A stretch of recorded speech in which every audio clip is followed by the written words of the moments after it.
பணம் இல்லைனா பயம், பணம் இருந்தால் ஈகோ, பணம் வச்சுட்டு இருந்தால் status show.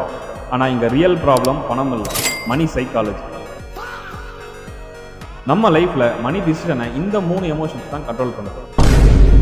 First one fear. Invest பண்ணால் லாஸ் ஆகிடுமோன்ற பயம். ஸ்டாக் மார்க்கெட்னா ஸ்கேம்னு சொல்கிறாங்கன்ற பயம். ஆனால் பயத்தினால நம்ம மணி க்ரோ ஆகாது.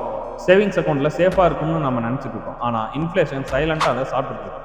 Second one is ego. எனக்கு எல்லாம் தெரியும், எனக்கு யாரும் அட்வைஸ் பண்ண தேவையில்லை, நான் ஆல்ரெடி நல்லா ஏர்ன் பண்ணுறேன். But the main point is இங்கே earnings is not is equal to wealth. Third one status show off. இஎம்ஐயில் ஐஃபோனு, கிரெடிட் கார்டில் வெக்கேஷன், வெட்டிங்கில் ஓவர் ஸ்பெண்டிங்ன்ட்டு யாருக்காக இதெல்லாம் பண்ணுறோம்? நம்மளை சுற்றி பீப்புள்ஸ் என்ன நினைப்பாங்கன்னு. டெம்பரவரி ஸ்டேட்டஸ்க்காக பெர்மனன்ட் ஃபினான்ஷியல் ஸ்ட்ரெஸ்ஸை கிரியேட் பண்ணுறோம். இங்கே மணி லாஜிக் இல்லை, எமோஷன். வெல்த்தி பீப்புள் எமோஷனை கண்ட்ரோல் பண்ணுவாங்க, மிடில் கிளாஸ் எமோஷனுக்கு ரியாக்ட் பண்ணுவாங்க. சரி, இப்போ ஒரு செல்ஃப் செக். உங்களை நீங்களே கேட்டு பாருங்கள்.